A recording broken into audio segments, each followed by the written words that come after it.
నమస్తే రజిత గారు. నమస్తే ఉషా. ఇవాళ రేపు మనం కనుక చూస్తే బయట చాలా ఇబ్బందికర పరిస్థితులు ఎదురవుతున్నాయని చెప్పుకోవచ్చండి. ఆడపిల్లల్ని పెంచే ప్రాసెస్లో తండ్రి రోల్ చాలా కీలకమైందని చెప్పుకోవాలి. చాలా విషయాల్లో అవేర్నెస్ క్రియేట్ చేయాల్సిన అవసరం వస్తుంది. పరిణామాలని అంటే సిచ్యుయేషన్స్, సరౌండింగ్స్ని అర్థం చేసుకునేంత క్యాపబిలిటీని వాళ్ళకి ఇవ్వాలి పేరెంటింగ్లో మనం చెప్తున్నాం. దాన్ని ఎలా ఎడ్యుకేట్ చేయాలి అంటారు? పేరెంట్స్ పిల్లలు ఎప్పుడైతే టైం స్పెండ్ చేస్తారో చాలా లోపాలను మనం సరిదిద్దుకోగలుగుతాం. ఇందులో ఎటువంటి అతిశయోక్తి లేదు. పెద్ద బ్రహ్మ సాయి నేను విద్య కూడా ఏం చెప్తలేను, బ్రహ్మ విద్య కూడా కాదు ఇప్పుడు నేను చెప్పేది. Minimum common sense. ఎందుకు అంటే ఎప్పుడైతే మనం పిల్లలతో కూర్చున్నామో పిల్లలకి ఫిల్టర్ ఉండదు. దే సెట్ అమ్మ నాన్నకు మించి వాళ్ళకి ఆత్మీయులు ఎవరు ఉండరు.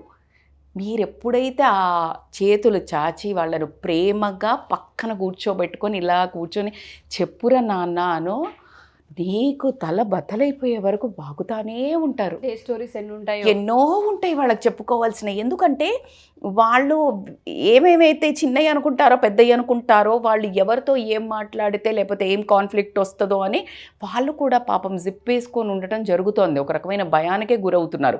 గొడవలు వస్తాయేమో, జడ్జిమెంట్స్ ఉంటాయి, గ్రూపిజం ఉంటుంది, హ్యూమిలియేషన్ ఉంటుంది, ఇన్సల్ట్ ఉంటుంది, లేకపోతే తప్పు పట్టుకుంటారేమో, లేకపోతే వాళ్ళు గ్రూప్లో యాడ్ చేసుకోరేమో అని వీళ్ళు రకరకాల బిహేవియరల్ చేంజెస్ బయట చేస్తూ ఉంటారు.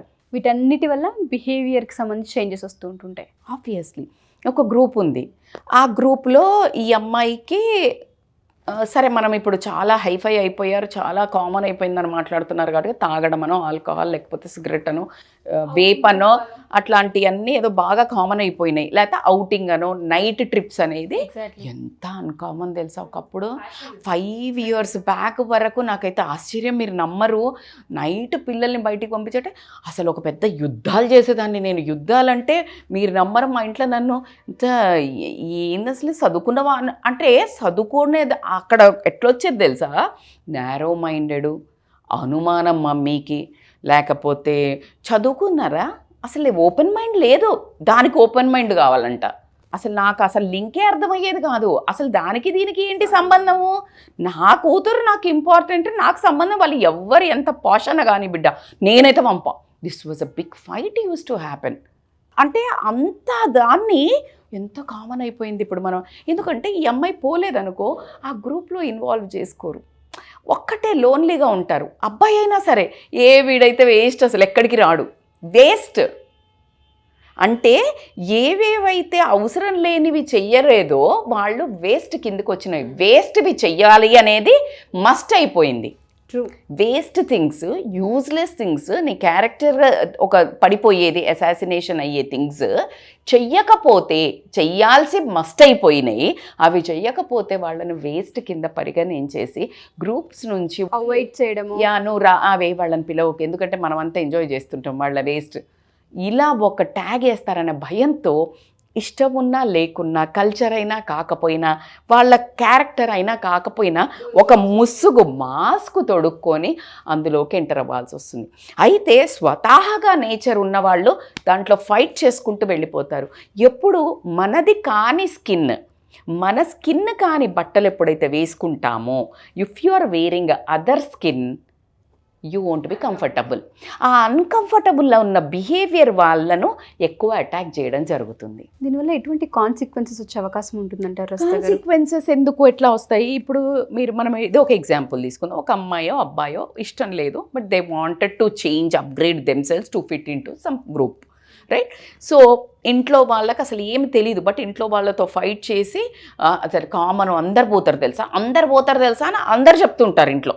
సో అని చెప్పి వెళ్తారు. కానీ వీళ్ళకి లోపల ఒక బిడియం ఉంటుంది, ఆ అవుట్ త్రూ, ఆ బ్రేక్ త్రూ ఉండకపోయేసరికి వాళ్ళు ఒక రకమైన లా ఆఫ్ అట్రాక్షన్ వర్క్ అవుతుంది. ఇక్కడ మళ్ళీ భయం కదా, భయం అవుతుంది.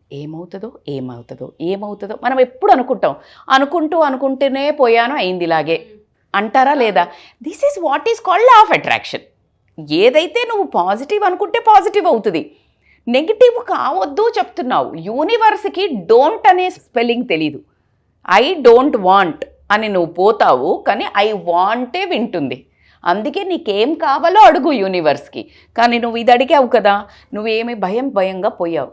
సో నువ్వే వెళ్ళి ఆ ప్రాబ్లంలో ఇరుక్కోవటం జరుగుతుంది. మిగతా గ్యాంగ్కి అంతా చాకచక్యం ఉండటం వల్ల, ఎవరికైతే ఆ స్కిల్ ఉండటం, ఆ టాలెంట్ ఉండడం వాళ్ళు సక్కన జారిపోతారు, నువ్వు పట్టుబడడం జరుగుతుంది. వెనకాల ఉంటావు కదా నువ్వు. ఇట్లా ఎప్పుడైనా ఇప్పుడు నా సైజు ఎం సైజ్ అనుకో, నేను ఎస్ వేసుకుంటూ ఊపిరి ఆడుతుందా? ఊపిరి ఆడదు. దట్ ఈస్ హౌ ఈ స్కిన్లో ఫిట్ అవ్వడానికి ట్రై చేసి వేరే దాంట్లో చాలామంది ప్రాబ్లమ్స్లో ఇరుక్కుంటున్నారు. అయితే ఇక్కడ మన రోల్ ఏంటి అని అడిగారు మీరు. నేను ఇలా జరుగుతుంది అని చెప్పాను.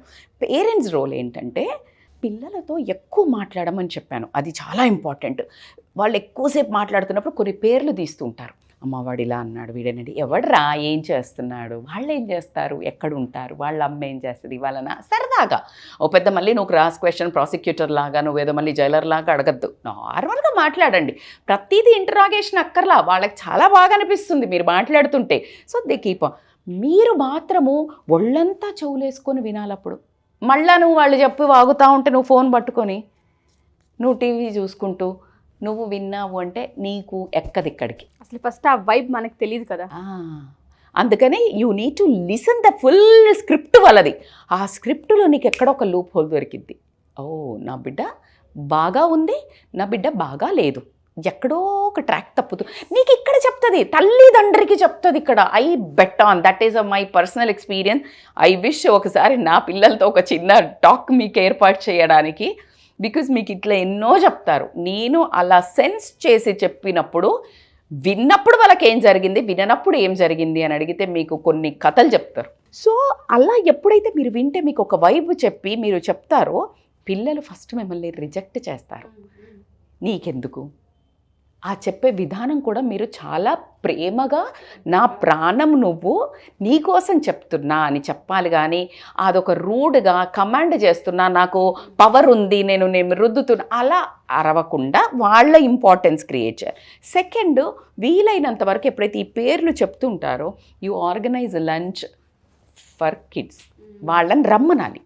మంత్లీ వన్సా ఎవరు ఈ మంత్లో ప్రతి month, first month, second month, third month కన్సిస్టెంట్గా ఎవరు ఉన్నారు, చేంజ్ ఎవరు అవుతున్నారు, గ్రూప్ ఎవరు పోతున్నారు, ఎవరు వస్తున్నారు, ఇంటికి వచ్చినప్పుడు వాళ్ళ బిహేవియర్ ఏంది, వాళ్ళ నడవడిక ఏంది, వాళ్ళ మేడం అట్లా తప్పు కదా మేడం వేరే అంటే, no you are a mother for all children. Exactly.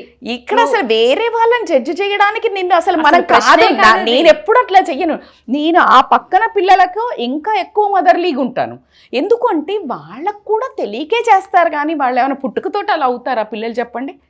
So ఎక్కడో ఒక వాళ్ళ బ్యాక్గ్రౌండ్లో వాళ్ళ పెంపకం దగ్గర కానివ్వండి, లేదా వాళ్ళ చుట్టుపక్కల సరౌండింగ్స్లో ఏమైనా జరిగినప్పుడు కానీ ఏదో కొన్ని పిక్ చేసుకుంటారు. ఆ ఇంపాక్ట్ వాళ్ళది ఉంటుంది.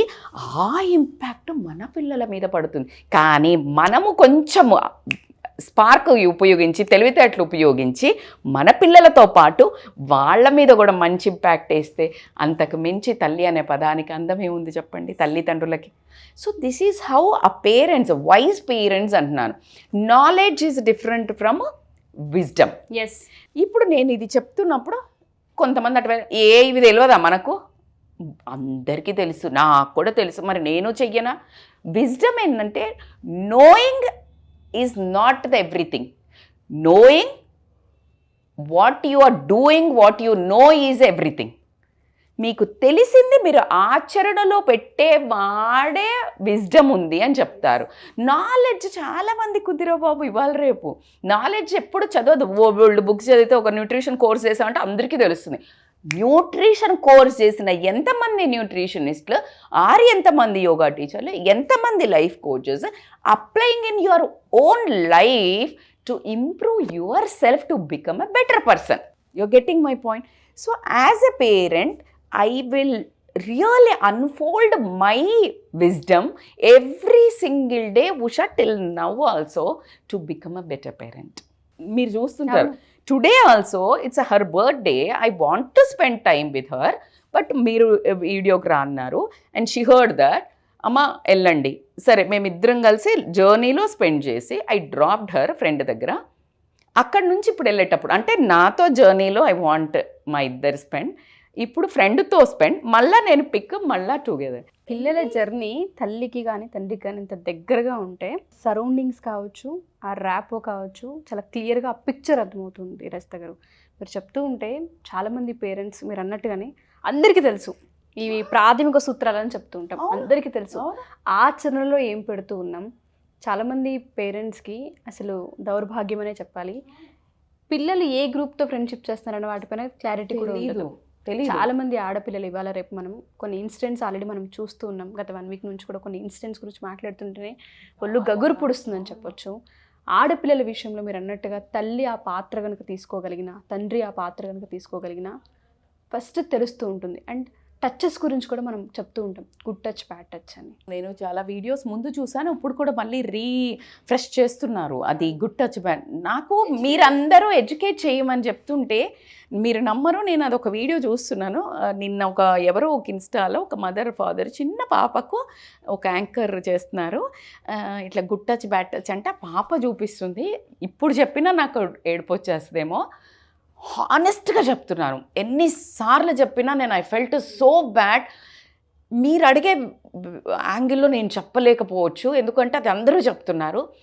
నా క్వశ్చన్ ఏంటంటే, అంత చిన్న పిల్లలకి అసలు టచ్ల గురించి అంటే నువ్వు బ్యాడ్ టచ్ అని నేర్పిస్తున్నావు. ఎంత దౌర్భాగ్యం అంటే, ఎంత అనాగరికత అంటే, అంత అంటే మృగాలు ఉన్నారు చుట్టుపక్కల అని చెప్పడానికి నేను చాలా సిగ్గుపడుతున్నాను. అంత చిన్న పిల్లకి నువ్వు గుడ్ టచ్ బ్యాడ్ టచ్ నేర్పిస్తున్నావు. నేర్చుకుంది ఒకవేళ ఎవరైనా చేస్తే దాని మనస్సు ఎంత వికలమవుతుంది చెప్పండి.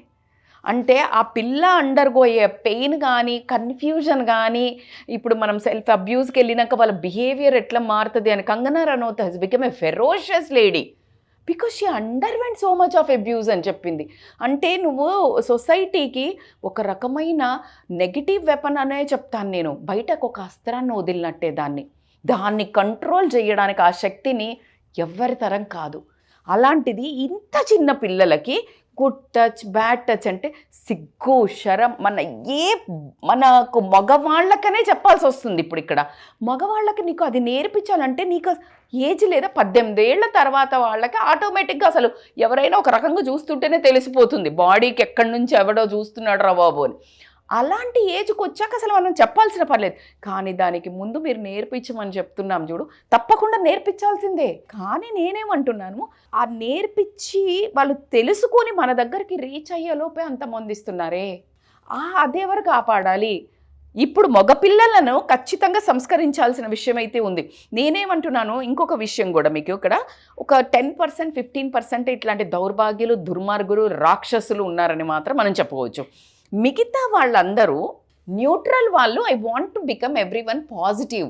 కొంచెం సొసైటీ మీద కమాండ్ తీసుకోవాలి. సొసైటీలో ఎవరైతే ఇప్పుడు ఈ పర్సన్ 15% 10% ఉన్నవాళ్ళు మీ పక్కన ఉన్న వాళ్ళను దండించటమా, కరెక్ట్ చేయటమా, ట్రీట్మెంట్స్కి తీసుకెళ్ళటమా, వాళ్ళ బిహేవియర్ని తప్పు అని నిర్మూలించటమా, ఇలాంటివి ఏదో ఒకటి చేసుకుంటూ పోవాలి. అంటే ఒకటి సొసైటీలో ఫ్రెండ్స్, ఆ అబ్బాయిల తల్లిదండ్రులు వాళ్ళని గమనించటం వల్ల, మగపిల్లల తల్లిదండ్రులు కూడా ఎప్పుడైతే కొడుకుల ఒక బిహేవియర్ మీద ఒక ఐడెంటిఫికేషన్, ఒక తల్లిని వచ్చి ఒక బాబు పట్టుకున్నాడు ఖచ్చితంగా ఫీల్ అవుతుంది. మేడం తల్లిని పట్టుకుంటే కూడా ఫీల్, అరే టచ్లో తెలుస్తుంది, సెన్స్ అర్థమవుతుంది కదా, సెన్స్ అర్థమవుతుంది. వాడికి తెలీదు, వాడి హార్మోన్స్ మాట్లాడుతున్నాయి. కొడుకు మాట్లాడ్డు అక్కడ, కొడుకు తల్లి కాదు ఇక్కడ అబ్బాయి అమ్మాయి అవుతుంది. మీరు మళ్ళీ అంటారేమో, మేడం ఎవరన్నా తల్లి తండ్రి, అరే బిడ్డను తండ్రి చేస్తున్నాడు కదా, తల్లి తండ్రి కూడా విన్నాం, తల్లి కొడుకు కూడా విన్నాం కదా, ఒక కొడుకు తల్లిని పడుకు అని గొడవ చేశాడు అని. నేనేమి బూతులు మాట్లాడడం లేదు కదా, నేను ప్రపంచంలో జరుగుతున్నవే చెప్తున్నాను. అందుకని ఎప్పుడైతే తల్లి వాళ్ళు, మనం తల్లి తండ్రి ఎప్పుడైతే పిల్లల కంటెంట్ చూడడం కానివ్వండి, ఎన్నింటికి పోతున్నాడు, ఎప్పుడు వస్తున్నాడు, వాడి బిహేవియర్ ఏంటి, ఓన్లీ ఆకతాయిగా తిరుగుతున్నాడా, ఇలా తిరుగుతున్నాడా, నీ కొడుకును నువ్వు వదిలినట్టయితే సమాజంలో ఏ ఆడపడుచుకైనా ఆని తలపడతాడా, లేకపోతే మన ఇంటికి చెడ్డ పేరు తీసుకొస్తాడా, వాడి జీవితాన్ని నాశనం చేసుకుంటాడా, ఎన్ని యాంగిల్స్ ఉన్నాయి చూడండి. అంటే ఇప్పుడు మనం ఆడపిల్లల పేరెంట్స్ గురించి మాట్లాడుకున్నట్టే మగపిల్లల పేరెంట్స్ గురించి కూడా ఒక రెస్పాన్సిబుల్ అబ్బాయిని కనుక నువ్వు బయటికి పంపించినట్టయితే ఇలాంటి పిల్లలు వాళ్ళ పక్కనుంటే వాళ్ళని కరెక్ట్ చేస్తారు. మన పిల్లలు అలా ఉంటే గనక మనం మార్చుకోవడానికి అంత్య నిష్ఠూరం కంటే ఆది నిష్ఠూరం బెటర్. కాబట్టికే మీరు కని 9 నెలలో 9 ఏళ్ళలో ఎంత కష్టపడి పెంచుకుంటారో అస్సలు 9 ఏళ్ల నుంచి 20 ఏళ్ల వరకే విపరీతమైన hormonal changes, transformation, behavioural issues because of society influence, a lot of influences out side ఉంటుంది. కాబట్టికే నీ మానిటర్ ఎక్కువ స్పాట్లైట్, ఎక్కువ మైక్రోస్కోప్, మైన్యూట్ డీటెయిల్స్, మైన్యూట్ ప్రవర్తన, నువ్వు చిన్నప్పుడు వాడు ఏం నోట్లో పెట్టుకుంటాడా, ఎక్కడ పడిపోతాడా అని ఎలా చూసావో అంతకు మించి, అంతకు 100 రెట్లు ఎక్కువ నువ్వు టీనేజ్కి వచ్చాక గనక ప్రతి పేరెంట్స్ అమ్మాయిల విధంగానండి అబ్బాయిలనైనా గనక చేసుకున్నట్టయితే రాబోయే సమాజము బాగుండడానికి, ఇలాంటి అనాగరికమైన చేష్టలు చెయ్యకుండా ఉండడానికి ఇప్పుడున్న తల్లిదండ్రులు పునాది వేయాలని మాత్రం నేను ఖచ్చితంగా రిక్వెస్ట్ చేస్తున్నాను. వండర్ఫుల్ నరేషన్ రస్తా గారు. మీరు అన్నట్టుగానే టు బీ కంటిన్యూడ్ అని చెప్తాను. ఈ ఎపిసోడ్ పార్ట్ 2 తీసుకుంటాను నేను అబ్బాయిలకు సంబంధించి కూడా, ఎందుకంటే డీటెయిల్స్ అవసరం పేరెంట్స్కి. మీరు అన్నట్టుగా మైన్యూట్ లెవెల్లోకి వెళ్ళి చూడాల్సిన అవసరం ఒక ఏజ్లో ఉంటుంది. ఆ ఏజ్ అండ్ అవన్నీ మనం ఇంకో ఎపిసోడ్ చేద్దాం ఖచ్చితంగా. అలాగే మనం ఈ గుడ్ టచ్ బ్యాడ్ టచ్ చేశాక వాళ్ళది ఆ ఫీల్ అయినవి ఎలా హ్యాండిల్ చేయాలి, తల్లిదండ్రులకు ఎలా చెప్పాలి, తల్లిదండ్రులు ఎంత స్పేస్ ఇవ్వాలి అనేది కూడా మనం మాట్లాడాల్సిన అవసరం ఉంది నెక్స్ట్. సో ఎవరైతే మా ఈ ఎపిసోడ్ చూస్తూ ఉంటుంటారో ప్రతి తల్లి తండ్రి, రస్తా గారు చాలా పాయింట్స్ చెప్పారు. సరౌండింగ్స్ని పిల్లలు ఏ విధంగా చదవాలి, ఏ విధంగా అర్థం చేసుకోవాలన్న పాయింట్ మన దగ్గర నుంచే నేర్చుకుంటూ ఉంటారు. ఒక వయసుకు వచ్చిన తర్వాత కొన్ని విషయాలు దాపరికం ఉంటూ ఉంటాయి. వాటికి సంబంధించి కూడా మేము కొన్ని వీడియోస్ చేస్తాము. ఈ ఎపిసోడ్ ఎవరికైనా నచ్చి మీరు కనుక ఫర్దర్గా ఏదైనా ఇన్ఫర్మేషన్ కావాలనుకున్నా, వీడియోస్ కావాలనుకున్నా కింద కామెంట్ రూపంలో మీరు కామెంట్ చేయొచ్చు. థ్యాంక్ యూ రస్తా గారు. Thank you so much. Thank you.